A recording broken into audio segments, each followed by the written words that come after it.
bandnya itu ada. Iya, thank you very much, Bu Dokter. This is just the way we find out from our stress, Ibu. Jadi untuk Oke. Boleh nih menghindari nanti stres nih Pak Hen, selama mengajar. Siap. mainkan gitarnya Pak Hen. Ya, nanti suruh nyanyi ya. Iya, Iya, karena ini loh Bu Dokter, mohon maaf, kami takut sekali dengan statistik Ibu. Jadinya harus banyak hiburannya. Ya, Terima kasih. sama-sama Bapak. Oh ya, Bapak Ibu silahkan nanti mengunduh materi di LMS ya. Sudah ada 3 materi yang saya berikan di sana ya. Izinkan saya untuk presentasi dulu ya untuk hari ini sebelum kita mulai.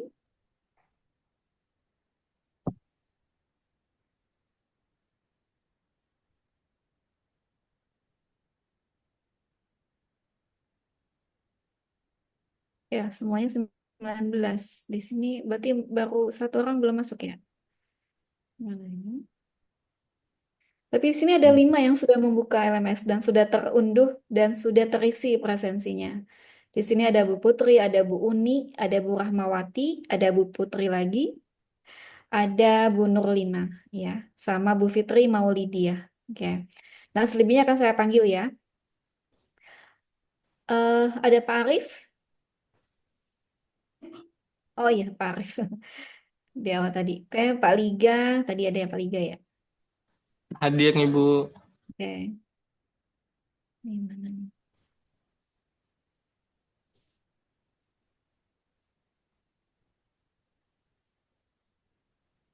Pak Liga, Pak Tuhu tadi juga ada kelihatan.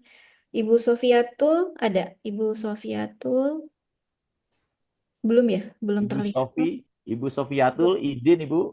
Oh, oke. Ya, beliau ada santunan anak yatim, katanya begitu. Oh, Demikian. iya. Terima kasih. Baik. Pak Toto. Bu Twini ada Bu Twini? Bu Twini. Bu Twini belum kelihatan juga ya? Hadir, hadir Ibu. Oh, oh namanya yang mana? Ya, Bu. Oh, oke di bawah ya, ya. Ya, Kemudian Bu Hasanah ada, Hasanah hadir ada, Pak. oke ada. Ibu Mary, Bu Mary belum kelihatan ya? Ada, belum ada Bu Dokter. Iya. Bu Astri Dian, Ibu Astri ada? Belum ada ya? Oh, itu ada ya Bu Astri Dian, ya, oke. ya, hadir tes. Eh, Bu Rahayu, Hadir. oke. Atifatur tadi ada ya.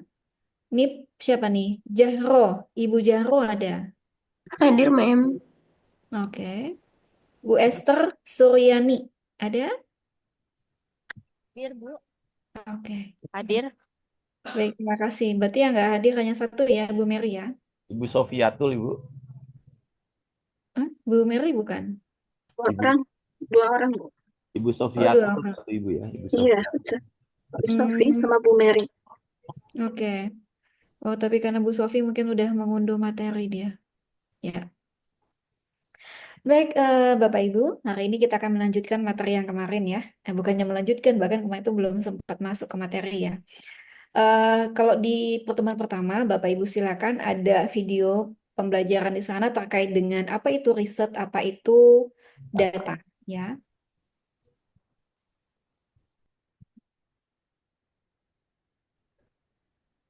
Oke, sudah terlihat? Sudah terlihat Ibu.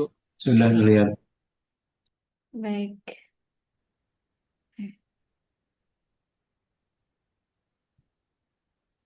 Ini kita masuk ke sini. Jadi riset, ya. Jadi apa yang Bapak Ibu lakukan nanti untuk tugas akhir itu adalah riset ya, karena berawal dari keingintahuan, kemudian berawal dari permasalahan yang ada, kemudian Bapak Ibu memberikan solusi untuk mengatasi permasalahan tadi, kemudian Bapak Ibu menyusun hipotesisnya, kemudian menganalisis data ya. Nah, tahapan analisis data inilah yang akan Bapak Ibu pelajari di sini kalau Bapak Ibu terkait dengan kuantitatif ya, penelitiannya kuantitatif karena kita bermain nanti dengan SPSS ya. Nah, jadi riset itu adalah proses ilmiah ya. Jadi saya rasa Bapak Ibu sudah terbiasa ya melakukan ini proses ilmiah untuk mendapatkan jawaban atau apa namanya pertanyaan ya atas pertanyaan yang Bapak Ibu ajukan di awal ya. Hai Sobat Rif. Kita Data lewatkan tidak saja. selalu ininya. Nanti Bapak Ibu silakan disimak sendiri ya di apa namanya di LMS. Nah, kemudian dari riset ini Bapak Ibu akan mendapatkan data. Nah, data inilah yang akan memberikan informasi. Ada data deskriptif dan inferensial. Nah, kemudian ini ada ragam riset pendidikan, kuantitatif, kualitatif, dan pengembangan. Kalau terkait kuantitatif artinya adalah Bapak Ibu nanti akan melakukan apa namanya penelitian di lapangan, baik itu survei maupun eksperimen, kemudian Bapak Ibu akan mendapatkan data, data itu akan diolah. Nah, kalau data mentah tadi tidak diolah, maka dia tidak akan memberikan informasi apa-apa, ya. Nah, kemudian kualitatif mungkin banyak ya teman-teman di bahasa yang terkait dengan kualitatif. Tapi kayaknya sekarang ada ketentuannya ya minimal berapa buku yang harus dibedah gitu ya. Kemudian ada juga pengembangan. Nah, kalau pengembangan artinya adalah eh, atau R&D ya. Jadi kalau Bapak Ibu melakukan pengembangan bisa terkait dengan metode, model, strategi. Ya, kemudian nanti produknya itu Bapak Ibu harus diterapkan atau diuji pada skala terbatas ya, misalkan di satu sekolah ya. Dan tapi kadang teman-teman agak kesulitan kalau melakukan penelitian pengembangan karena memang membutuhkan waktu, kemudian membutuhkan tenaga dan juga waktu biaya ya. Karena apalagi kalau saya lihat di passwordnya hari ini itu ada lulus 1,5 tahun. Amin. Amin. Gak apa-apa itu menjadi suatu hal yang memotivasi semuanya ya. Ya, amin, amin. Ya. Nah, sekarang kalau kita lihat dengan tadi ya kuantitatif. Ini ada kuasi eksperimen. Ya, nanti ada survei expose factor. Nah, sekarang kita lihat yang kuasi eksperimen. Ini terkait dengan, jadi kalau ada kata-kata model, metode, strategi, pendekatan, media. Nah, Bapak Ibu melakukan kuasi eksperimen. Kenapa? Karena Bapak Ibu harus melakukan treatment di lapangan. Ya, jadi Bapak Ibu turun ke lapangan dan Bapak Ibu melakukan treatment. Jadi tidak hanya bisa sekedar menyebarkan angket atau kuesioner. Ya. Nah, kemudian kalau kuasi eksperimen, Bapak Ibu ingin bertujuan membandingkan mana yang lebih baik atau apakah ada perbedaan. Misalkan model A dengan model B, mana yang lebih baik? Atau model A dengan konvensional, mana yang lebih baik gitu ya terhadap prestasi belajar misalkan, ya. Nah, kemudian survei korelasional. Artinya adalah bertujuan menghubungkan antar variabel. Nah, di sini kalau survei korelasional, variabel bebasnya itu dipandang secara keseluruhan, dia tidak dibagi-bagi lagi gitu ya. Dan Bapak Ibu kalau melakukan survei korelasional, Bapak Ibu tidak perlu turun ke lapangan untuk melakukan eksperimen, tapi Bapak Ibu hanya cukup menyebarkan angket atau kuesioner ya. Oke, kemudian ada survei expose factor. Artinya adalah membandingkan mana yang lebih baik ataukah ada perbedaan atau tidak. Nah, di sini mungkin kenapa harus ada expose factor? Karena memang agak semi eksperimen, tapi Bapak Ibu tidak melakukan treatment di lapangan, gitu ya. Dan di sini misalkan variabel X dapat dipecah beberapa kategori atau pembandingnya. Kemudian, nah di sini mungkin kalau Bapak Ibu yang terkait dengan kualitatif ya bisa fenomenologi, grounded theory atau etnografi.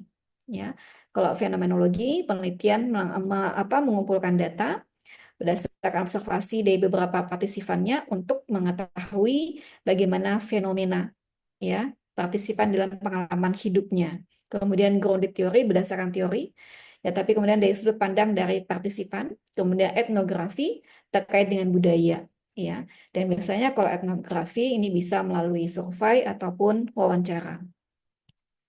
Nah, kemudian yang ketiga itu adalah pengembangan. Jadi bagaimana suatu penelitian itu diterapkan berdasarkan informasi atau kebutuhan atau need assessment dari si pengguna atau mitra dalam hal ini adalah pihak sekolah karena kan kita pendidikan ya. Kemudian dilanjutkan dengan kegiatan pengembangannya. Kemudian ada produk. Nah, produk yang dihasilkan itu dilakukan uji coba walaupun pada skala terbatas ya. Jadi Bapak Ibu kalau mau melakukan pengembangan tidak cukup hanya sampai dihasilkan produk, tapi harus sampai kepada tahap pengujian walaupun pada skala kecil atau terbatas ya.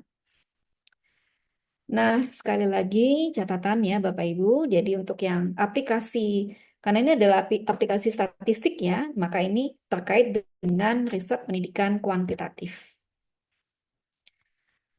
Sekarang kita lihat variabel. Apa itu variabel? Jadi variabel itu sebenarnya adalah ukurannya yang menjadi pembatas nanti Bapak Ibu. Ya, jadi kira-kira ukurannya seperti apa? Jadi di sini adalah gejala atau fenomena yang punya ukuran bervariasi. Misalkan efikasi diri, ya kemampuan berpikir kritis, ya ini contohnya pada matematika, bisa berpikir kritis pada fakultas bahasa ya. Nah, kemudian jenisnya itu ada variabel bebas, ada variabel terikat, dan banyak ya, tapi kita fokus ke dua ini, ya, variabel bebas dan variabel terikat. Nah, variabel bebas ada variabel yang mempengaruhi variabel lainnya. Sedangkan kalau variabel terikat yang dipengaruhi oleh variabel bebas, ya, dalam ini adalah variabel bebas, ya. Jadi variabel bebas biasanya kita kasih lambang X, kemudian variabel terikat kita kasih lambang Y, ya, dia yang dipengaruhi, X itu adalah yang mempengaruhi. Nah, ini adalah contoh variabel ya yang biasa diterapkan di bidang pendidikan. Tapi sekarang Bapak Ibu tidak boleh lagi menggunakan motivasi, prestasi belajar atau hasil belajar ya.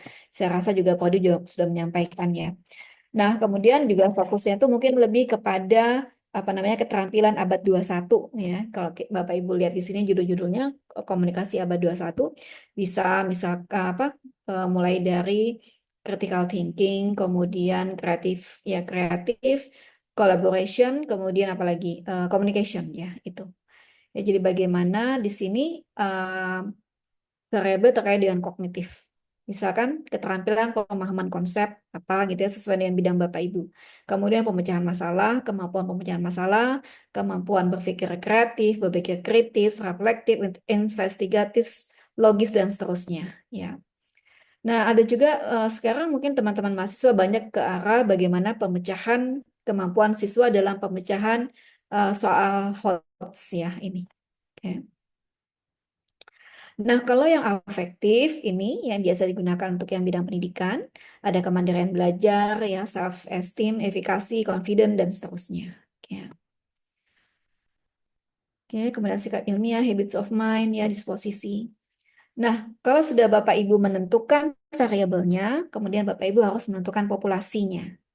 Populasi, kemudian dari populasi Bapak Ibu turunkan sampelnya. Kemudian Bapak Ibu menentukan bagaimana Bapak Ibu mengambil data ya dari sampel-sampel tadi ya dengan beberapa teknik sampling. Kita lihat dulu populasi. Populasi artinya keseluruhan penelitian yang memiliki kuantitas karakteristik tertentu.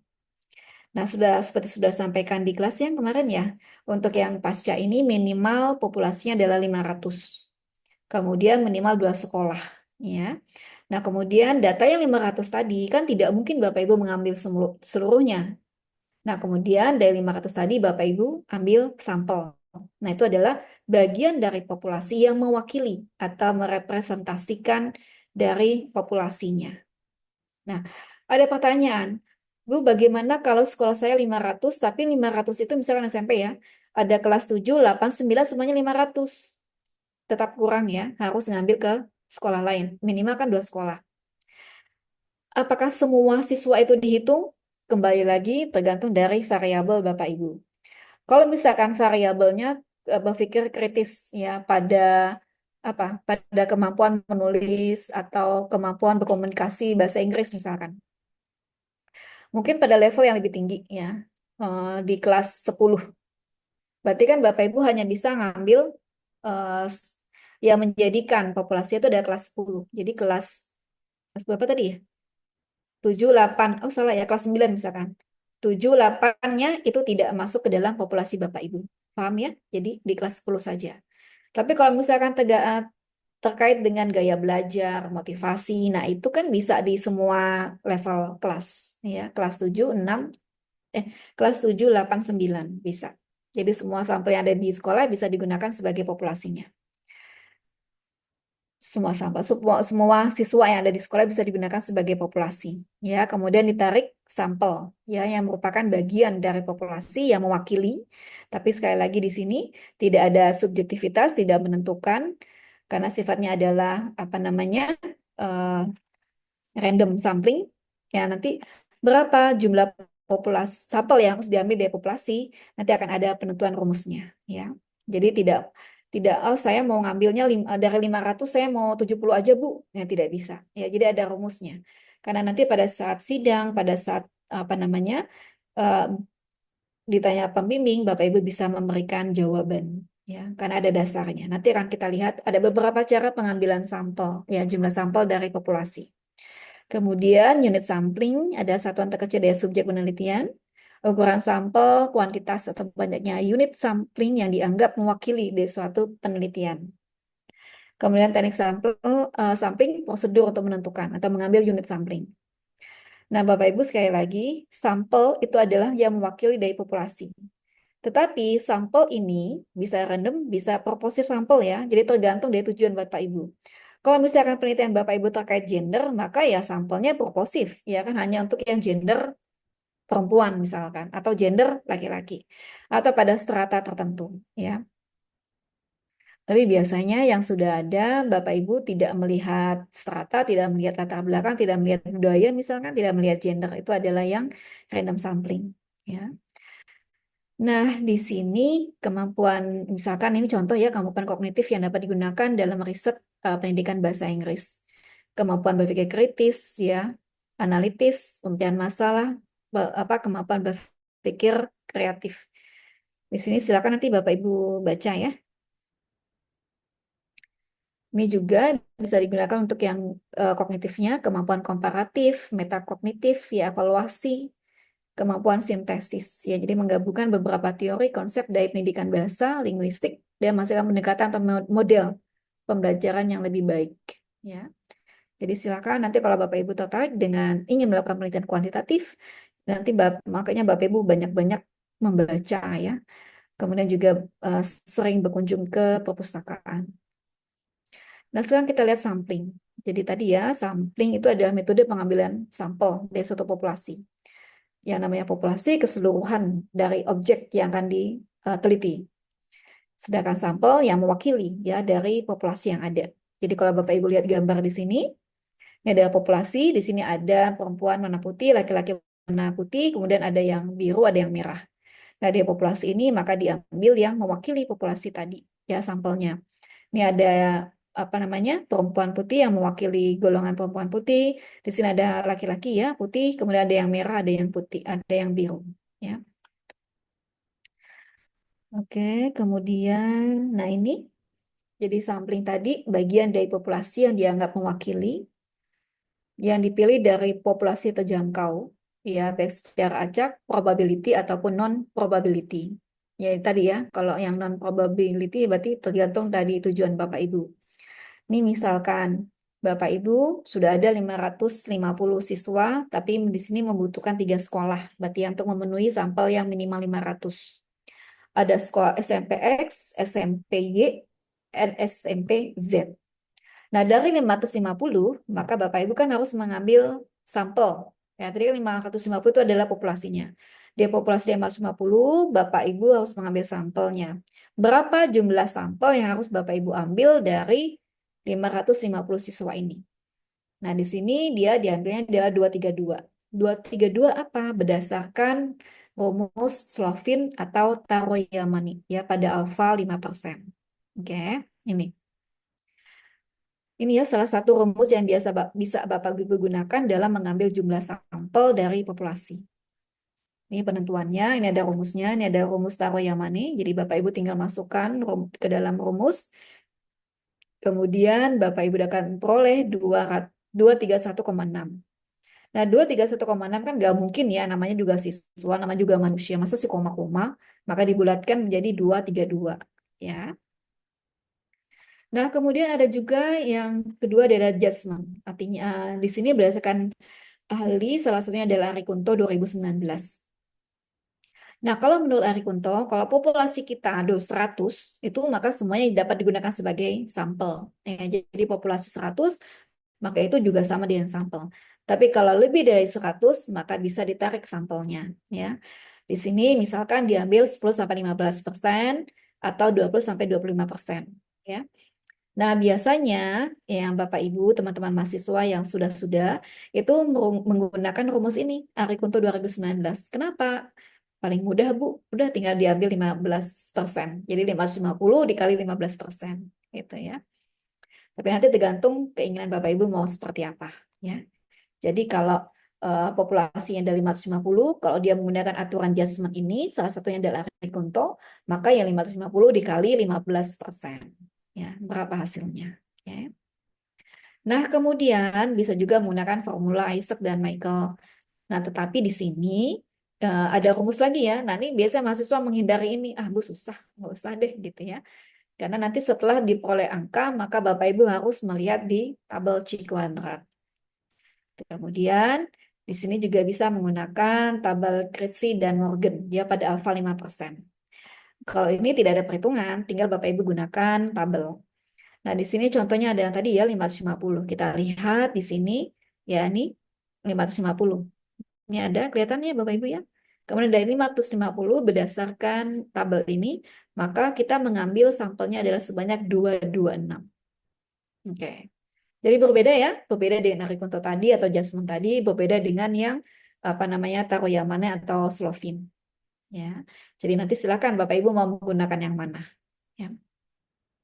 Tapi Bapak Ibu punya dasar kalau ditanya pembimbing, ya, kenapa sampai yang diambil 226? Itu saya menggunakan ini gitu ya. Jadi ada apa namanya latar belakang. Nah, sekarang kalau misalkan sudah ditentukan 550 populasi, kemudian jumlah sampelnya adalah 226, maka setiap sekolah tadi harus diambil berapa populasinya? Contoh di sini ya, tadi kan ada 200 siswa di SMP X. Kemudian 200 siswa di SMP Y, 150 siswa di SMP Z. Ya, dengan menggunakan rumus yang tadi ya, Crissy dan Morgan, maka diambil sampelnya adalah sejumlah 226. Maka setiap masing-masing sekolah harus berapa sampel yang Bapak Ibu ambil. Berarti di kelas di SMP X misalkan, maka 200 kan sampelnya total total populasi di SMP X itu ada 200. 200 dibagi 550 dikali jumlah sampelnya keseluruhan 226. Maka Bapak Ibu mengambil sampel di sekolah X itu adalah 82, di sekolah Y itu adalah 82 dan di sekolah Z itu ada 62. Itu ya caranya ya. Oke, nah sekarang kita lihat teknik sampel, prosedur untuk menentukan atau mengambil sampel ya dari populasi terjangkau. Kemudian probability sampel, ini ada teknik pengambilan sampel di mana peluangnya sama. Jadi makanya kalau Bapak Ibu tidak memiliki tujuan tertentu terhadap sampelnya, ya maka semua sampel tadi memiliki peluang yang sama ya untuk dijadikan sampel penelitian. Nah, di sini ada simple random sampling, jadi dilakukan secara acak ya. Tanpa memperhatikan tadi ya stratanya apa dan sebagainya karena semuanya dianggap homogen. Kemudian kalau proportionate stratified random sampling, jadi pengambilan anggota sampelnya secara acak yang tadi ya, tapi dia menggunakan rumus ya apakah Slovin, kemudian apakah yang Jasmine atau Arikunto tadi ya. Itu adalah yang proporsional ini. Kemudian non probability sampling, jadi teknik pengambilan sampel yang tidak ya memberikan peluang yang sama ya. Karena apa? Karena berdasarkan tujuan. Ya, jadi ini adalah purposive sampling. Jadi misalkan Bapak Ibu tadi ya ingin melakukan penelitian terhadap gender tertentu atau pada tingkat kelasan tertentu atau pada strata tertentu atau pada tingkat latar belakang sosial atau budaya tertentu ya. Kembali lagi sesuai dengan tujuan. Nah, Bapak Ibu, untuk tesis nanti Bapak Ibu kira-kira ya yang biasanya itu tidak hanya satu tipe pengambilan sampel tapi multi ya state sampling di sini. Pada saat Bapak Ibu menentukan sekolah mana saja yang akan Bapak Ibu ambil atau Bapak Ibu gunakan dalam penelitian itu adalah purposive sampling. Ya, jadi misalkan pemilihan 2 atau 3 sekolah ya ada sekolah-sekolah yang ada di wilayah tertentu. Kenapa purposif? Karena Bapak Ibu kan tertentu ya, apakah pada tingkat SMP, SMP-nya juga SMP negeri kah, SMP swasta, kemudian atau MTS, kemudian SMK, SMK juga tertentu kan SMP teknik aja, kan nggak mungkin Bapak Ibu melakukan penelitian yang satu SMK Tata Boga, yang satu lagi SMK Teknik Pelayaran gitu ya, kan harus sama. Oke, kemudian penentuan jumlah sampel dari masing-masing sekolah yang sudah Bapak Ibu tentukan tadi. Nah, itu dilakukan proportionate stratified random sampling. Yang tadi berdasarkan salah satu rumus, yang menggunakan rumus Ralphin atau Taro Yamane tadi. Nah, kemudian dari sudah menentukan jumlah sampelnya, kemudian Bapak Ibu menentukan pada masing-masing sekolah tadi, ya dipilih ya, fokus pada kelas tertentu misalkan, ya, atau fokus pada gender tertentu misalnya. Nah, itu. Jadi kalau fokus pada kelas tertentu, fokus pada tujuan tertentu itu adalah purpose sampling. Tapi kalau Bapak Ibu tidak melihat itu semuanya sama, itu adalah simple random sampling. Ya, ini. Jadi dalam pengambilan sampelnya pun Bapak Ibu bisa melakukan beberapa atau multi stage sampling. Oke, nah kemudian ini data. Jadi kalau Bapak Ibu sudah melakukan eksperimen atau terjun ke lapangan, Bapak Ibu akan mendapatkan data. Itu adalah gabungan antara variabel dengan observasi, di mana share data itu harus objektif, kemudian representatif, relevan, up to date, dan standar errornya kecil. Ya, jadi galatnya itu kecil supaya nanti kesalahannya kecil sehingga penelitian itu terlihat pengaruhnya atau tidak. Ya, kemudian jenis data. Jenis data itu ada sifat, ada kualitatif, ada kuantitatif. Kalau kualitatif itu kan sifatnya subjektif ya. Misalkan Pak Toto melihat Bu Esther, oh cantik sekali Bu Esther. Tapi mungkin Pak Tuhu biasa aja gitu ya. Karena setiap itu kan berdasarkan subjektivitas masing-masing. Ya. Kemudian melihat suatu barang mahal atau murah itu juga subjektivitas ya ini. Jadi makanya kalau yang kualitatif ini biasanya dinyatakan dengan angka lagi. Kalau misalkan perempuan angka 1, laki-laki angka 2 gitu ya. Kemudian kalau kuantitatif ada diskrit, ada kontinu. Nah, kalau diskrit itu adalah pasti angkanya. Misalkan Bu Hasanah punya rumah 3. Nggak mungkin Bu Hasanah bilang saya punya rumah 2,5. Kok ada setengahnya? Apa setengahnya baru atap doang gitu ya? Apakah baru lantai doang? Ya, kan tidak ya, tetap dikatakan 2 atau 3. Kemudian misalkan Pak Toto lagi. Pak Toto punya istri berapa? Saya punya istri 2,5 Bu. Kok 2,5? 2,5 Bu, setengahnya lagi kok bisa ada setengahnya Pak? Iya, setengahnya lagi masih dalam taraf dalam dalam masa ta'aruf misalnya ya Pak Toto ya. Itu kan nggak mungkin ya namanya manusia, namanya kendaraan atau benda di setengah-setengah. Tapi kalau kontinu itu bisa, misalkan tinggi badan, ya kan bisa 170,5, 170,7 atau berat badan gitu ya. Nah, kemudian kalau data itu berdasarkan sumber, maka ada data primer dan data sekunder. Nah, kalau data sekunder itu artinya adalah data yang memang diambil dari pihak lain atau disebut dengan pihak ketiga. Dan ini misalkan salah satunya adalah BPS. Kemudian atau Bapak Ibu ingin terkait dengan ciri pencuri itu rata-rata punya tato misalkan. Nah, berarti kan data tadi Bapak Ibu harus ke kepolisian gitu. Betul nggak? Ya, ternyata kalau pencuri-pencuri itu rata-rata punya tato. Ya. Kalau Bapak Ibu nanti itu adalah data primer. Kenapa? Karena Bapak Ibu langsung terjun ke lapangan, apakah survei atau eksperimen. Ya. Nah, kemudian untuk waktu pengumpulan itu data cross section, data berbagai aspek yang dikumpulkan dari satu waktu, data series dikumpulkan dari waktu terbatas, aspeknya tertentu yang spesifik ya. Jadi kemudian kalau panel itu respondennya itu sama ya, tapi ada beberapa instrumennya atau kriteria, tapi diambil dalam satu waktu ya.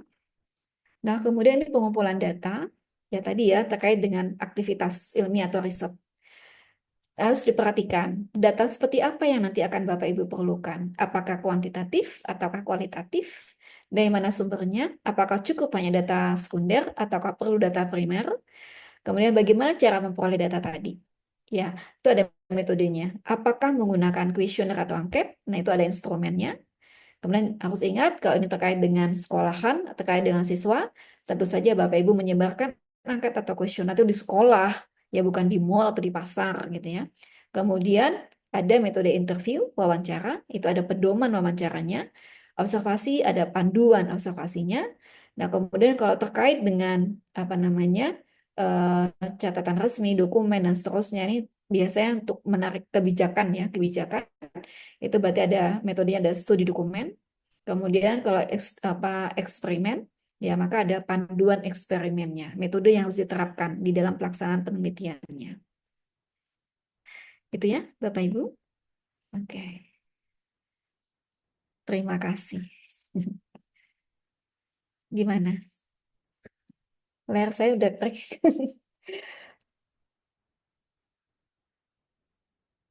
Ada pertanyaan sebelum kita lanjut? Pak Arif lagi di pantai nih, kayaknya sudah pulang kampung. Ada Bu Dokter, pertanyaan Bu Dokter. Ya, silakan Pak Toto. Terima kasih banyak Bu Dokter atas penjelasannya mengenai apa sih konsep statistika yang digunakan dalam penelitian ya. Bu Dokter ini langsung saja ya. Misalkan saya punya penelitian nih, ya mungkin ini cuma angan-angan aja nih tadi. Ada apa sih? Ada password yang mengerikan tuh Bu Dokter. 1,5 tahun itu mengerikan sekali tuh Bu Dokter. 1,5 tahun lulus itu. Ya mudah-mudahan itu doa ya Bu Dokter ya. Tadi Bu Dokter sudah mengaminkan ya. Alhamdulillah. Terima kasih banyak Bu Dokter atas doa restunya. Nih, misalkan saya mencoba membuat suatu tesis gitu dokter ya. Dan intinya mengenai judulnya katakan hipotesis saya adalah efektivitas proses belajar pada SMA X dengan metode tertentu. Itu tesis saya Bu Dokter ya. Kemudian saya mencoba tadi mengambil apa sih proporsional populasinya 550 ya Bu Dokter ya. Alhamdulillah sudah terpenuhi. Kemudian kan saya juga mencoba di sini menggunakan purposive sampling. Jadi saya memang terarah sudah saya fokuskan, sudah saya targetkan SMA X gitu dan seterusnya. Ya. Kemudian juga dari sana saya mengambil apa sampelnya ya tadi 10% ya 15% berdasarkan teori tertentu sudah terpenuhi. Kemudian saya lakukan uji coba dan seterusnya mengambil apa data-data dan seterusnya. Kemudian saya coba uji hipotesis tuh Bu Dokter.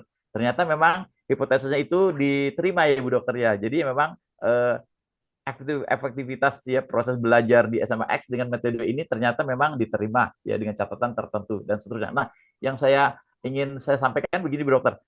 Dengan adanya hal seperti tadi kan sudah terbukti. Bisa nggak saya menyimpulkannya lebih ke atas gitu, ke tingkat yang lebih tinggi gitu. Tidak hanya kepada SMA itu tersebut, Bu Dokter. Jadi nanti penelitian saya akan berlaku ke level yang lebih tinggi. Apakah hipotesis itu bisa diterima gitu, Bu Dokter, untuk area yang lebih tinggi? Katakan jadi tidak hanya SMA A, B, C, X, nanti bisa dipakai di misalkan di suatu wilayah, misalkan di kabupaten saya, di Kabupaten Gunung Sindur gitu. Ya, apakah bisa demikian? Itu yang pertama Bu Dokter. Yang kedua itu mengenai ini saya tertarik sekali mengenai penelitian kualitatif tadi Bu Dokter ya sudah dijelaskan secara rinci bagaimana apa sih mengenai proses dan seterusnya ya. Ya. Cuma intinya ini Bu Dokter, bagaimana tadi bisa apa membuat numerikal ya, numerikal dari data-data yang kualitatif bisa menjadi data-data numerik dan bisa diolah dan seterusnya. Demikian yang bisa saya tanyakan Bu Dokter. Terima kasih banyak ya. Mohon doanya 1,5 tahun berhasil. Kita bisa. Ya, bisa ya, bisa. Baik, terima kasih. Ini kayaknya Pak Toto udah siap ya. Kayaknya sudah selesai ya. Eh, untuk judul yang pertama ya Pak Toto. Untuk judul nanti akan diangkat teman-teman semua di Sempro ya, seminar proposal. Ya, nanti akan diarahkan di sana. Kemudian nanti juga Bapak Ibu akan mengisi Google Form, menuliskan judulnya, kemudian siapa pembimbingnya, nanti akan di-ACC atau tidak oleh lembaga. Nanti bisa saja judul Pak Toto tadi nanti akan berubah. Bisa saja nanti variabelnya akan berubah gitu ya. Jadi karena ada kemarin beberapa teman-teman juga, Bu bisa nggak melakukan penelitian dari sekarang? Ya, jelas jangan dulu ya, karena kan tahapannya masih panjang ya. Nanti kalau sudah lakukan sekarang, sudah peroleh data, ternyata judul tidak disetujui, pembimbing juga berbeda gitu ya. Walaupun nanti lembaga ada setuju, tapi ternyata pembimbing tidak. Kadang kalah terjadi seperti itu. Nah, kemudian dari hasil Pak Toto tadi, misalkan dalam skala dilakukan penelitian pada di sekolah X misalkan. Apakah itu dapat ditarik satu kesimpulan untuk skala yang luas? Dilihat kembali ya bagaimana apa kesesuaian variabelnya, latar belakangnya seperti apa. Karena tidak bisa ditarik satu kesimpulan secara luas kalau belum ada pembandingnya gitu ya Pak Toto ya. Karena kan juga misalkan gini, kalau misalkan Pak Toto, kita bicara tentang misalkan apa namanya eh, literasi digital, apakah kita bisa menaik secara umum untuk wilayah yang luas? Tentu saja tidak. Karena kan masing-masing terkait dengan sarana dan prasarana kembali. Kemudian kalau terkait dengan yang Pak Toto sampaikan ya mungkin kembali kepada kemampuan si guru tadi ya menyampaikan materinya ya atau menerapkan satu metode tertentu tadi. Ya. Itulah makanya digunakan penelitian, ya. Kalau hanya satu sekolah, ya, sedangkan harus mewakili apa namanya wilayah yang luas itu mungkin tidak bisa menjawab. Kecuali dari satu yang wilayah, misalnya Jawa Barat, ya maka kan harus diambil beberapa apa namanya sampel-sampel ya dari beberapa wilayah, ya, tidak hanya satu bisa mewakili untuk seluruhnya, ya. Itu mungkin ya. Itu mungkin Pak Toto. Kemudian nanti kita akan bicara apa namanya di sini adalah bagaimana nanti Bapak Ibu kalau sudah dapat data, data tadi diolah sehingga menjadi data yang bermakna. Nah, sebelum pengolahan atau menguji hipotesisnya, data tadi harus di apa namanya di uji deskriptifnya dulu ya, atau disebut dengan statistika deskriptif. Jadi memenuhi syarat atau tidak. Ya, karena kadangkala data Bapak Ibu ya begitu diuji deskriptif kan tidak memenuhi syarat ya, maka tidak bisa lanjut ke uji selanjutnya. Apakah uji regresi atau analisis jalur atau ANOVA ataupun MANOVA ya sesuai dengan tujuan penelitian Bapak Ibu. Nah, Bapak Ibu di awal ini ini mungkin menjadi suatu catatan. Artinya ini aja apa namanya? Hmm, supaya nanti Bapak Ibu kalau mau penelitian kuantitatif tidak harus mengulang penelitian. Tadi kan dari 550 misalkan kita mengambil sampelnya adalah 226. Nah, supaya aman, maka Bapak Ibu sampelnya itu dilebihkan, jangan hanya 226. Untuk apa? Sebagai cadangan. Bukan berarti nanti kita melakukan apa perubahan atau fabrikasi data ya. Tidak. Kenapa demikian? Untuk antisipasi. Karena yang Bapak Ibu gunakan data itu kan hasil survei di lapangan, hasil apa namanya kuesioner yang mengisi adalah siswa. Siswa kan belum tentu mengisinya betul gitu ya, dengan sungguh-sungguh. Siapa tahu dia hanya mengisinya sekedar mengisi, yang penting ngumpul gitu. Atau pada saat Bapak Ibu menyebarkan angket atau kuesioner tadi, siswa dalam kondisi dia mau ujian, jadi tidak fokus atau habis olahraga, jadi capek, itu juga apa tidak fokus gitu ya. Itu akan mempengaruhi ya. Itu ya Bapak Ibu ya. Tetapi nanti hasilnya kalau misalkan data itu memenuhi persyaratan setelah diuji hipotesisnya dia tidak berpengaruh ya atau apa namanya tidak signifikan, jangan dirubah. Yang namanya penelitian bisa jadi tidak berhasil ya karena ada faktor-faktor lain. Oke. Tapi kita harus balik lagi ke flashback ke belakang bahwa semua yang kita terapkan dari awal penentuan variabel, penentuan populasinya itu sudah tepat. Pengambilan datanya juga sudah tepat. Kok bisa tidak berpengaruh ya? Berarti ada fenomena lain atau faktor lain. Nah, itu yang harusnya dikaji ya atau dibahas. Ya kadangkala mahasiswa itu pinginnya harus berhasil, harus berhasil. Apa yang dilakukan? Mengubah data. Gitu. Itu jangan sampai. Tapi yang kekurangan mahasiswa itu adalah tidak membahas kenapa bisa seperti itu. Nah, itu menjadi PR kita. Ya, oke ya, cukup. Bu Dokter, boleh sedikit lagi Bu Dokter? Ya, silakan Pak. Bu Dokter, kalau terjadi seperti tadi ya, kita sudah mengikuti aturan-aturan apa sih proporsional apa sih untuk penelitian dan seterusnya. Ternyata memang setelah uji hipotesis itu tidak teruji gitu karena faktor-faktor lain yang tidak kita ketahui tadi, Bu Dokter sudah sampaikan ya, yang tidak memang tidak dalam fokus kita. Dan mungkin pertanyaan saya sederhana, apakah dengan demikian tesis kita digagalkan gitu Bu Dokter? Kita harus mengadakan penelitian baru untuk membahas hal-hal yang memang tidak terbahas di situ gitu Bu Dokter. Demikian. Terima kasih Bu Dokter. Baik, sama-sama Pak Toto. Asal tadi ya Pak, pada saat kita uji statistika deskriptif, semuanya memenuhi syarat. Oke. Nah, kalau memenuhi syarat, ya kemudian begitu kita analisis untuk uji hipotesisnya, ternyata tidak berpengaruh. Itu nggak jadi masalah. Karena ada juga yang demikian, tidak berpengaruh. Ya, tapi kan kadang mahasiswa itu takut kalau tidak berpengaruh. Makanya dirubah menjadi berpengaruh. Kalau semuanya berpengaruh, untuk apa penelitian? Betul nggak? Kalau gitu, mah nggak usah penelitian. Semuanya berpengaruh, semuanya berpengaruh, semuanya sukses. Gitu ya. Penelitian itu kan dilakukan untuk melihat atau menguji hipotesis. hipotesis yang kita terapkan bisa jadi memang tidak sesuai gitu. Ya kan itu nggak jadi masalah sebenarnya. Jadi kalau Bapak Ibu baca beberapa artikel terkait dengan pendidikan, itu ada juga yang tidak berhasil, ya. Karena mungkin kondisinya. Nah, itu yang harus dibahas, ya. Kemudian itu menjadi catatan untuk peneliti selanjutnya, ya. Contoh misalkan Bapak Ibu menerapkan penelitian literasi digital dan Bapak Ibu dilakukan di 3T. Berpengaruh nggak kira-kira?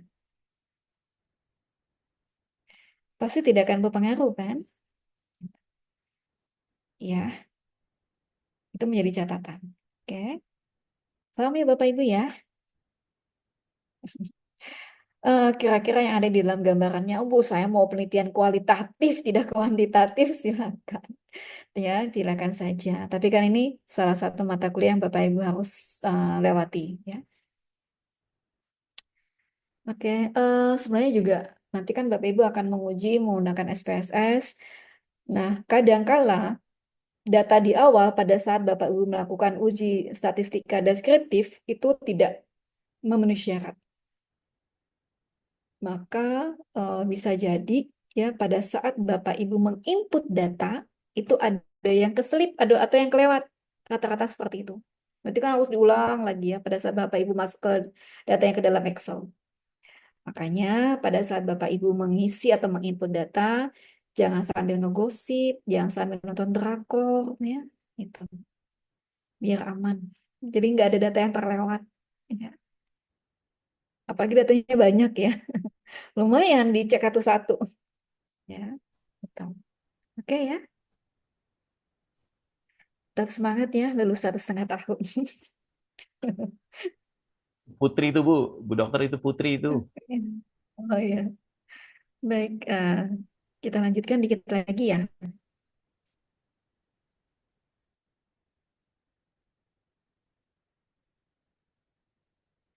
Nah, ini mungkin gambaran saja ya Bapak Ibu ya. Nanti kalau misalkan Bapak Ibu punya data seperti apa gitu ya.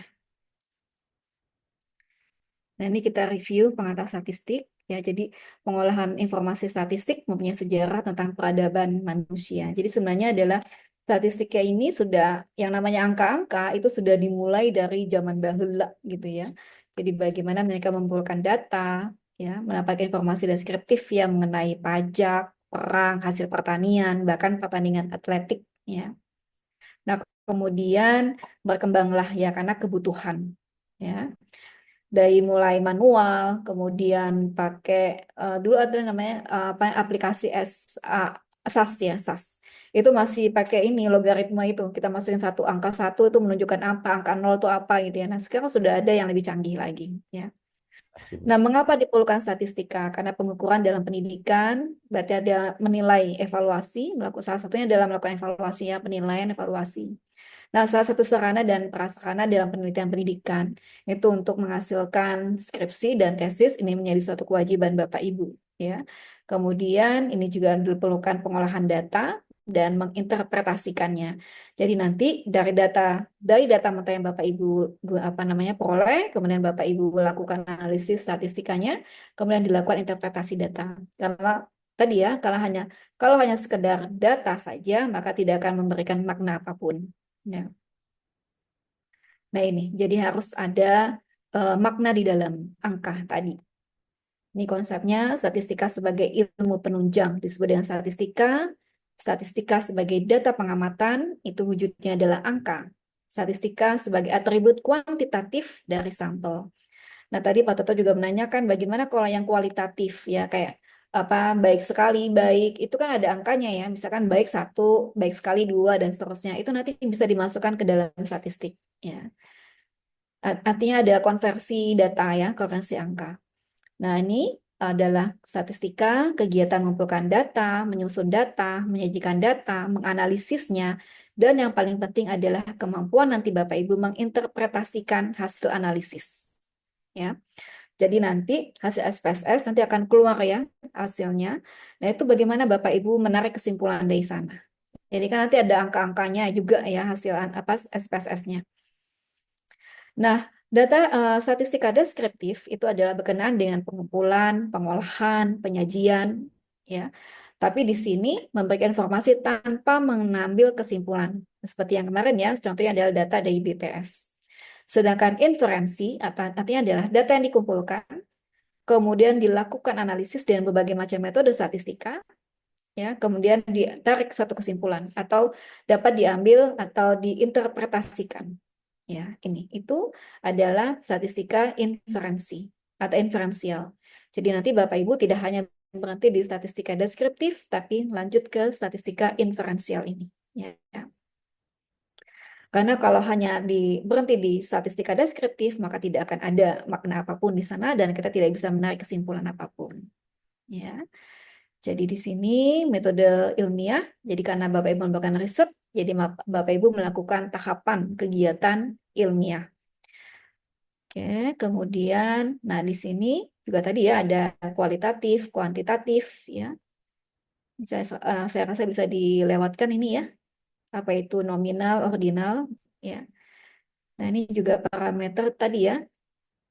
Nah ini adalah data yang biasa Bapak Ibu temui. Nah dari sini kan kita tidak bisa langsung menarik satu kesimpulan ya.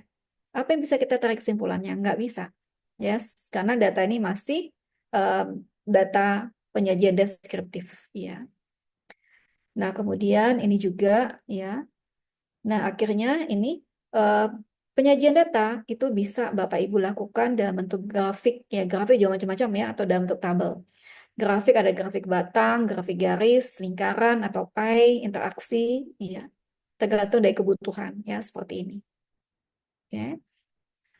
Kemudian, nah ini ya dari data tadi ya biasanya nanti dikelompokkan ya atau diklasifikasikan ya. Misalkan kelompok 1 frekuensinya berapa, kelompok 2 dan seterusnya. Nah ini kalau tahun kemarin Bapak Ibu masih dilakukan secara manual ya untuk melakukan pengelompokan atau frekuensi ini. Tapi sekarang kita sudah menggunakan SPSS. Jadi Bapak Ibu tidak perlu pusing-pusing lagi memikirkan bagaimana rumusnya ya. Tapi bagaimana Bapak Ibu memasukkan data nanti di dalam Excel, kemudian memasukkannya ke dalam SPSS-nya. Ya. Nah, di sini adalah kumpulan data. Nah, dari kumpulan data ini bagaimana kita melihat distribusi frekuensi. Misalkan usia 20 ada berapa frekuensinya? Usia 21 ada berapa frekuensinya dari sini. Nanti kan akan terlihat sebenarnya usia mana yang paling banyak muncul ya, atau Pak ini adalah tingkat frekuensi. Di sini kemudian dikelompokkan, misalkan Bapak Ibu mengelompokkan 20 sampai 21, itu adalah jumlahnya 11, 22 sampai 23, 17, dan seterusnya. Ya. Nah, ini kalau secara manual Bapak Ibu mengelompokkan seperti ini. Ya, tapi nanti kita tidak melakukan ini. Ya. Oke, kemudian juga Bapak Ibu nanti akan melihat nilai tengah. Nah, biasanya Bapak Ibu ya di dalam tesis ya teman-teman mahasiswa itu menyajikan grafik poligon ya hasil dari uji statistika deskriptifnya. Ya, ini. Oke, coba lihat Bapak Ibu di sini. Bayangkan kalau Bapak Ibu nanti menggunakannya penghitungan secara manual, ya. Tapi sekarang kita tidak ya, jadi Bapak Ibu tidak perlu pusing nih. Gimana sih Bu nih ngisinya, gitu ya. Nah, kemudian median. Jadi median itu adalah nilai tengah, ya. Ini juga Bapak Ibu tidak perlu pusing gimana cara mencarinya. Jadi nanti tinggal keluar angkanya, tapi Bapak Ibu perlu paham ya bagaimana alur ceritanya. Itu ada yang mau ditanyakan?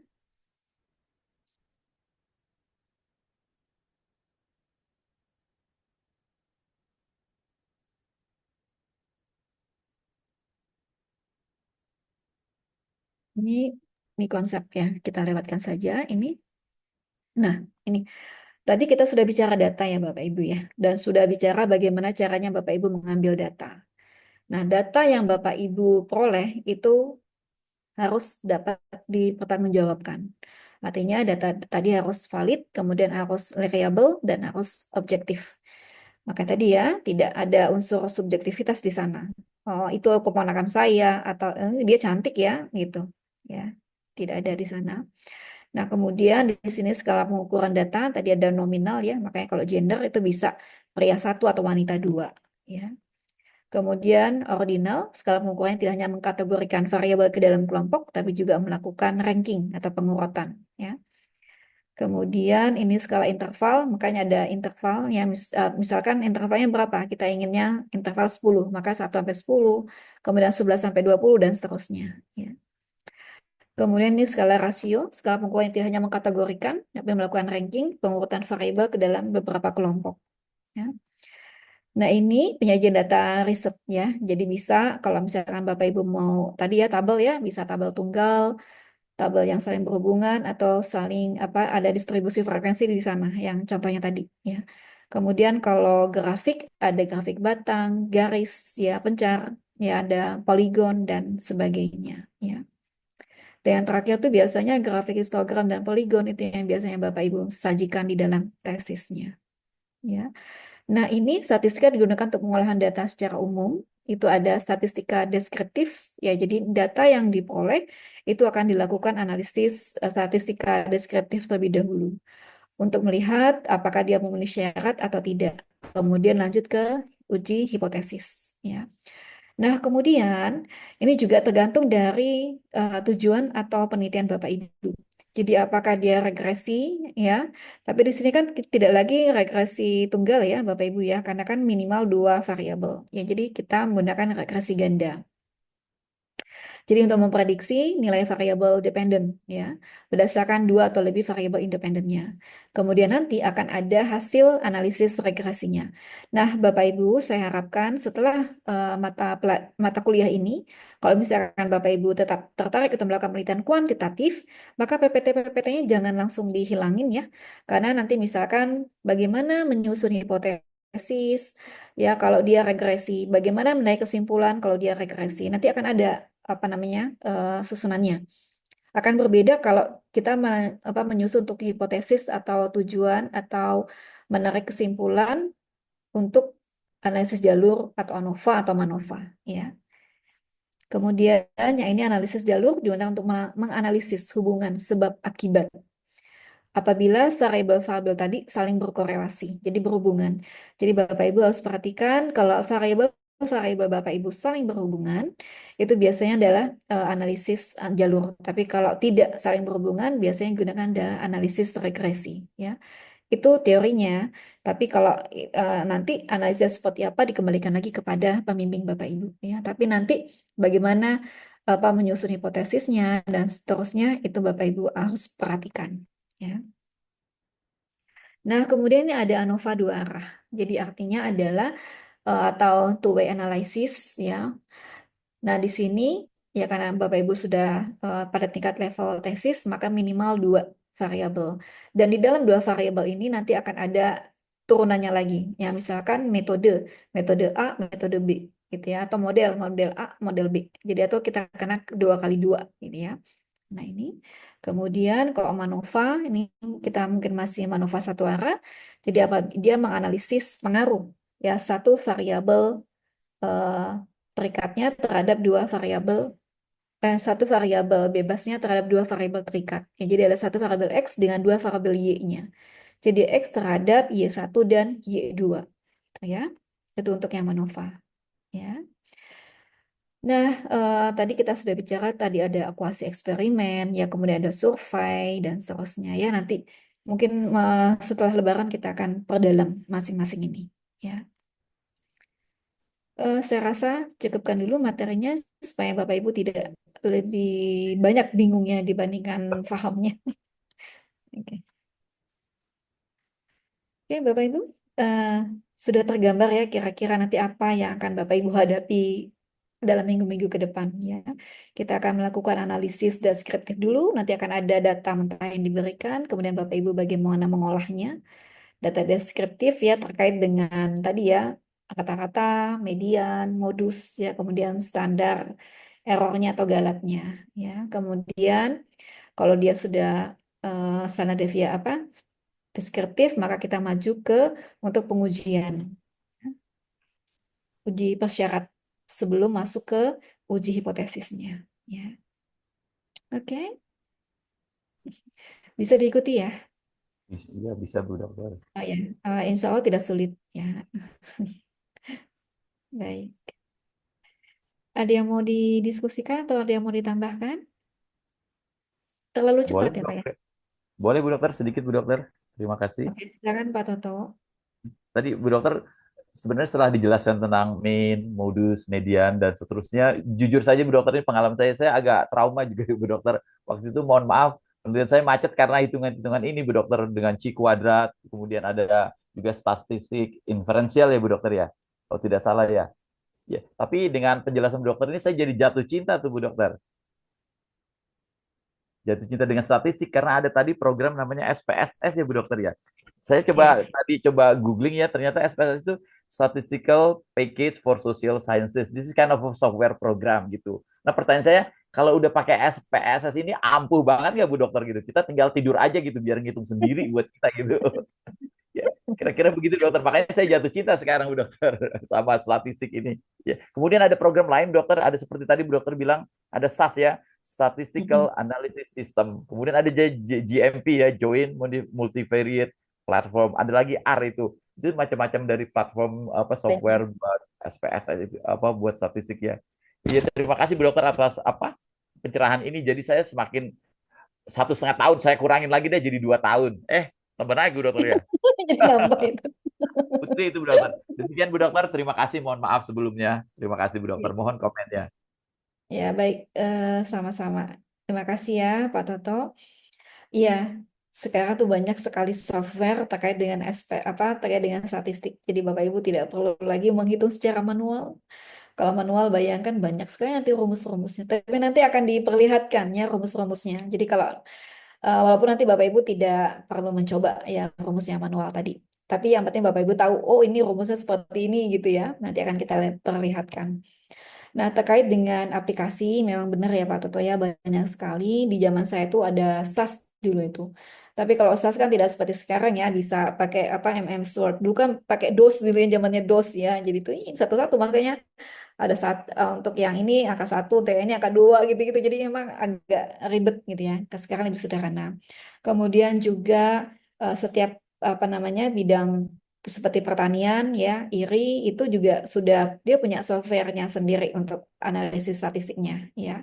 Jadi masing-masing ada banyak ya, tidak hanya SPSS saja, tapi memang yang paling umum yang bisa kita gunakan itu adalah SPSS karena secara online pun dia ada gitu ya, dan ada trialnya juga. Oke, dan apa namanya bisa digunakan tidak hanya tadi kan di bidang sosial ya, tapi itu tidak hanya digunakan untuk bidang sosial, tapi juga untuk seluruh bidang ya itu.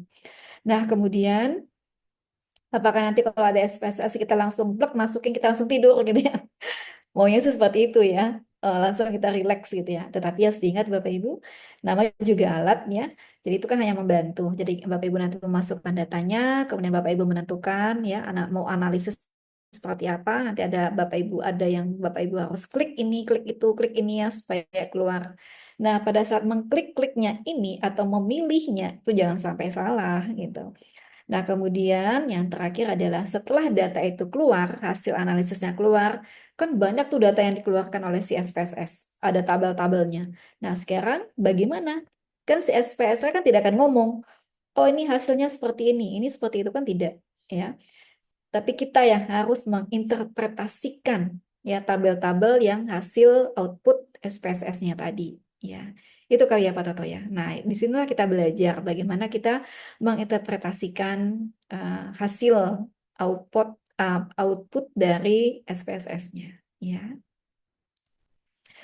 Sebenarnya Bapak Ibu, kalau misalkan Bapak Ibu memang kesulitan dalam pengolahan data, kan banyak sekarang ya penyedia jasa untuk pengolahan data. Nah, mereka akan membantu mengolahkan. Tetapi tentu saja nanti hasil akhirnya itu tetap kembali kepada kita. Kita harus bisa membaca outputnya. Oke. Itu kali ya Pak Toto ya yang bisa saya tanggapi. Baik, terima kasih. Silakan. Ya, Bu Afi Atifatur. Ya Ibu, saya terkait tentang pengambilan sampel. Tadi kan dibilang kalau bisa ada backupan lebih gitu-gitu dari sampelnya. Kira-kira berapa persen sampel lebihnya?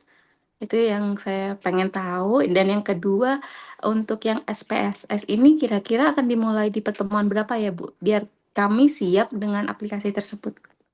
Terima Ya, kasih. baik, sama-sama. Pertanyaan bagus ya, berapa jumlah backupnya? Nah, jumlah backup itu mungkin bisa 5-10% dari sampel ya, Bapak Ibu, bukan dari populasi, dari sampelnya. Jadi itu yang lebih paham mungkin peneliti sendiri. Oh, saya rasa 10 juga cukup kok, bisa seperti itu ya. Jadi silakan Bapak Ibu mengkondisikan dirinya, karena Bapak Ibu kan nanti melakukan survei dulu kan, melihat kondisi di sekolah ya, tempat Bapak Ibu mengambil data. Nah, kemudian kapan kita akan menggunakan SPSS? Mungkin setelah Lebaran kali ya, setelah 1 minggu pertemuan setelah Lebaran. Ya, itu. Ya. Nanti akan diberikan linknya ya, Bapak Ibu ya. Ya, link untuk Bapak Ibu bisa mengunduh. Ya. Semua laptop bisa ya, jadi nggak perlu harus yang spesifik, misalkan untuk yang laptop gamer yang 40 juta itu nggak mau. Laptop yang biasa Bapak Ibu gunakan ya.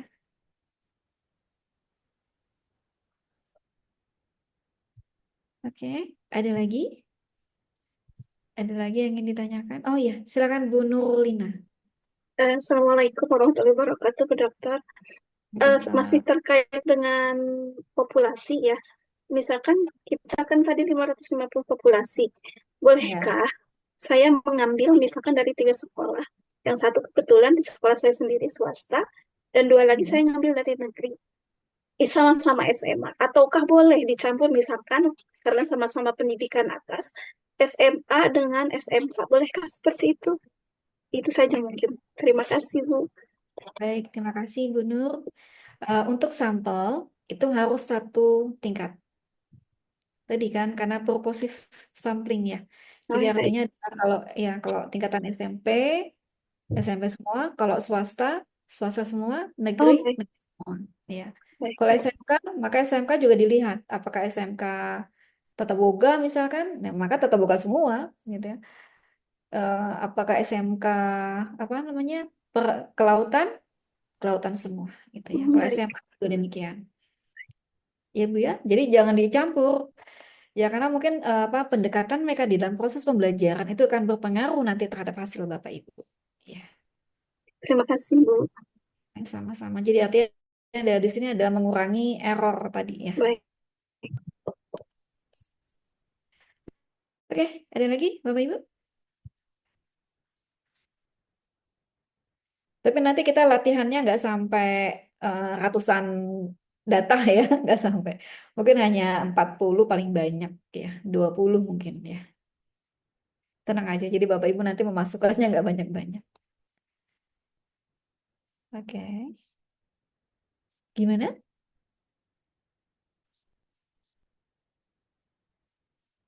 Bu Rahmati, ada yang ingin disampaikan? Oh, tidak ada. Baik. Izin saya, Bu Dokter.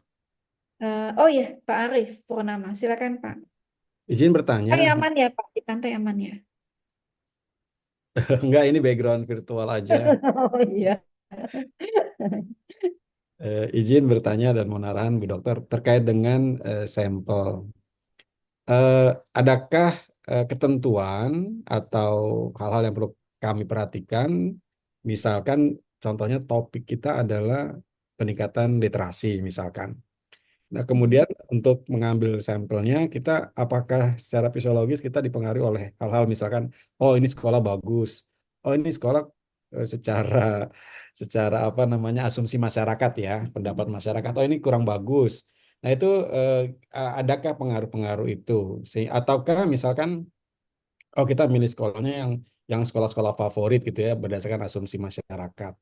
Apakah ada ketentuan-ketentuan seperti itu? Nah, kemudian data yang bermakna itu yang seperti apa? Atau apakah data itu bisa kita, udah cincai-cincai lah, tilep-tilep lah gitu. Apakah boleh demikian? Apakah, udahlah bim salah bim, tembak aja, tahu ujung-ujungnya baik, baik sekali kan gitu ya, Bu Dokter ya. Mohon izin arahannya, terima kasih. Baik, terima kasih Pak Arif. Juga Bapak Ibu yang lainnya. Terkait dengan pemilihan sekolah, itu kembali lagi kepada Bapak Ibu maunya seperti apa. Makanya kan positive sampling ya. Pak ya, misalkan jangan school yang satu yang amanah gitu ya. Ini kan apa namanya tidak satu level gitu ya. Nah, itu juga harus diperhatikan. Jadi kalau yang misalkan levelnya ke atas ya, semua swastanya adalah ke atas. Bisa difahami ya Pak Arif ya? Karena tadi untuk mengurangi gap ya atau mengurangi error. Karena nanti kalau seperti itu maka data Bapak Ibu bisa errornya tuh marginnya tuh tinggi. Karena kita bukannya apa-apa sih, karena pendekatan di masing-masing sekolah tadi pasti akan berbeda gitu ya pendekatannya. Sama dengan antara negeri dengan swasta. Pasti model pembelajarannya juga akan sedikit banyak berbedanya ya, walaupun kurikulumnya mungkin hampir sama misalnya ya. Nah, kemudian data bermakna itu seperti apa? Nah, seperti tadi contohnya Pak Arief ada kumpulan data hanya misalkan apa tadi ya? Yang data BPS misalkan jumlah tenaga kerja di bidang sektor pertanian sekian, kemudian di sektor eh, apa namanya pendidikan sekian sekian. Nah, itu kan tidak ada data, tidak ada memberikan informasi apa-apa selain jumlah dari masing-masing sektor pendidikan tadi. Ya, atau sektor pekerjaan tadi. Nah, data yang mana adalah data yang telah dilakukan analisis. Atau contoh simpelnya begini, misalkan Pak Arif di kelas punya apa namanya hasil apa namanya evaluasi siswa. Ada matematika, ada fisika misalkan, kemudian Bapak sudah melakukan rekap. Apakah Bapak bisa langsung menarik kesimpulan dari sana? Tidak. Tapi Bapak bisa menarik kesimpulan kalau data itu sudah diolah.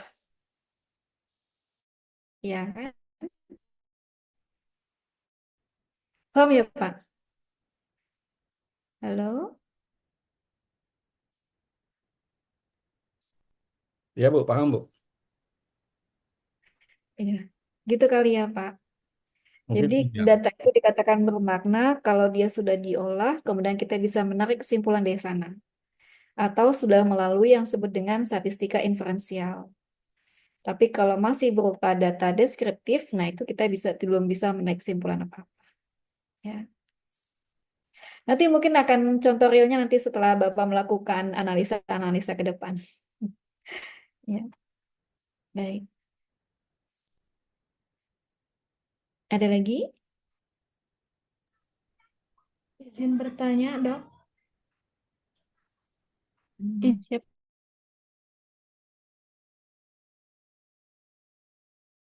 Penelitian di sekolah dasar atau hanya bisa di sekolah SMP dan SMA gitu? Karena waktu lalu saya pernah mendengar bahwa untuk penelitian itu tidak bisa dilakukan di sekolah dasar seperti itu. Apakah bisa untuk objek penelitiannya di sekolah dasar? Karena saya sendiri memang bertugas di lingkungan sekolah dasar, Dok. Seperti itu. Baik. Baik, Bu Rahayu, juga Bapak Ibu semua, mungkin menjadi catatan tempat penelitian atau sampel penelitiannya itu adalah minimal SMP. Kenapa Ini seperti itu ya, Dok? ya, kenapa seperti itu? Karena Heeh. mungkin terkait dengan keterampilan berpikir keterampilan abad 21 ya, Bu. Mm-mm. Abad 21 yang 4C itu ya, critical thinking, kemudian kreatif ya, 4C ya. Hmm. Collaboration, communication. Ya, jadi kalau mungkin kalau tahap SD masih dianggap belum bisa berpikir secara kritis gitu ya. Hmm. Itu. Karena sepengetahuan saya gitu, meskipun di lingkungan sekolah dasar, itu banyak hal-hal yang menarik untuk kita lakukan penelitian gitu, Dok. Apalagi sekarang Betul. kita ada yang namanya aplikasi rapot pendidikan itu ya, di mana di rapot pendidikan itu kita bisa mengetahui kualitas dari pembelajaran satuan pendidikan, apakah dia tetap kualitasnya, ataukah dia menurun, ataukah dia naik. Nah, hal itu pun kan ada tuh di sekolah dasar seperti itu. Sebetulnya sih bagi saya tuh agak agak sedikit disayangkan ya, kenapa untuk penelitiannya itu tidak bisa dilakukan di taraf sekolah dasar seperti itu, Bu. Mungkin Akan itu lebih enak sih sebetulnya kalau bagi saya sendiri itu untuk melakukan penelitian atau sebagai objek penelitiannya itu di lingkup sekolah dasar tuh mungkin akan lebih masuk gitu bagi saya pribadi gitu. Barangkali ada kebijakan mungkin yang bisa memperbolehkan itu seperti apa ya? ya, untuk saat ini ya Bu, itu kebijakan dari lembaga, bukan saya yang menentukan ya, sekali Betul, lagi ya betul. Bapak Ibu Iya, ya. betul, betul. Tapi kalau Iya, misalkan misalkan Bu Rahayu mau melakukan penelitian di luar tesisnya, silakan saja. Itu bahkan menarik, bisa dijadikan tulisan dan terbitkan di jurnal. iya, ya. Baik, Dok. Ya, dicoba nanti.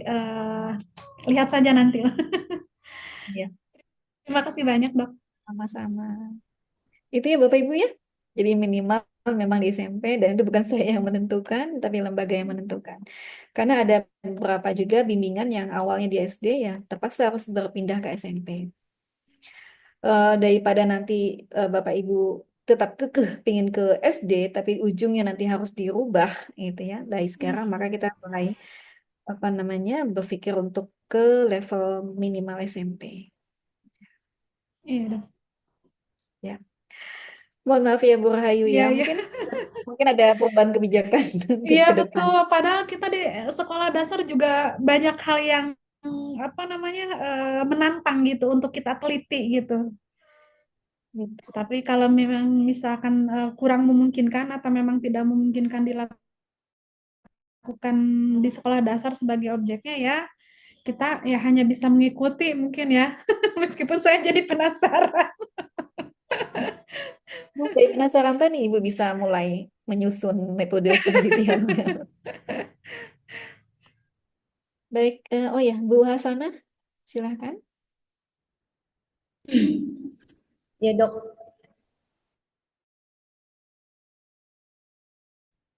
mau tanya untuk kuantitatif survei ya. Waktu S1 saya menggunakan penelitian eksperimen research. Nah, saya rencana untuk pembuatan tesis ini mau menggunakan survei. Nah, itu rules-nya seperti apa, dok? Dan question-nya itu apakah kita buat sendiri, apa emang ada aturan tertentu dari statistik itu tersendiri? Oke. Ya, makasih dok. Baik, jadi Bu Hasanah dulu S1-nya ada eksperimen gitu ya. Sekarang pingin survei. Kalau terkait dengan survei kan berarti ada instrumen di sana ya. Nah, instrumennya itu terkait dengan variabel yang nanti Bu Hasanah terapkan. Nah, kalau misalkan sudah ada variabel apa instrumennya sudah tersedia, itu silakan langsung digunakan. Kalau tidak, maka Bu Hasanah membuat instrumen, kemudian dilakukan validasi, diterapkan kepada sampel tapi di luar sampel. Di apa pada jadi kan populasinya banyak tuh, kemudian ada sampel kan, nah itu di luar sampelnya. Itu Bu Hasanah harus diterapkan dulu. Ya. Nanti ada apa namanya ceritanya di sana ada pengujian-pengujian dan ada analisisnya. Dia valid atau tidak ya instrumen yang Bu Hasanah buat. Itu nanti mungkin akan lebih jelas di apa namanya seminar proposal. Kita kan hanya analisis ya, analisisnya saja. Itu kali ya Bu Hasanah ya. Kalau terkait dengan instrumen banyak kan sekarang ya, silakan dicari bisa dari artikel, kemudian dari buku-buku, kemudian juga Bapak Bu Hasanah bisa melihat di tesis-tesis ya teman-teman yang sudah itu kan di halaman belakangnya di lampiran biasanya suka ada apa melampirkan instrumennya. Nah, itu bisa digunakan ya. Kalau sekali lagi kalau instrumen tadi terkait dengan variabelnya. Tapi kalau misalkan dicari tidak ada ya berarti Bu Hasanah harus apa yang dijadikan apa namanya sampel untuk validasinya yaitu di luar sampel penelitiannya. Tapi ada di dalam populasi. Oke, bisa difahami Bu Hasanah? Oke, berarti pingin ini ya, pingin kuantitatif. Pengen coba hal yang baru dok. Kemarin kan experimental research gitu. Saya pengen yang S2 ini yang survei yang katanya easy. Iya, lebih cepat.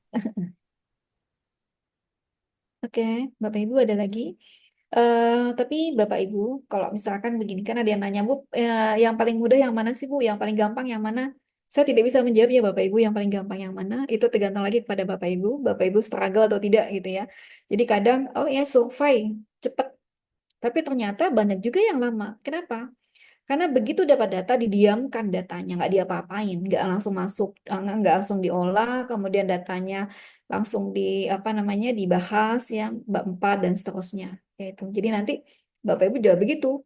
Ya kalau sudah langsung dapat data ya langsung segera mungkin diselesaikan. Ya jangan didiamkan.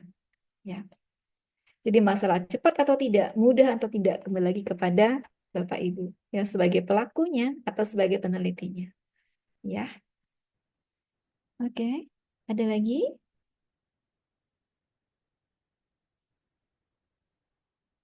Oke. Tidak ada ya. Kalau tidak ada, saya cukupkan sampai di sini.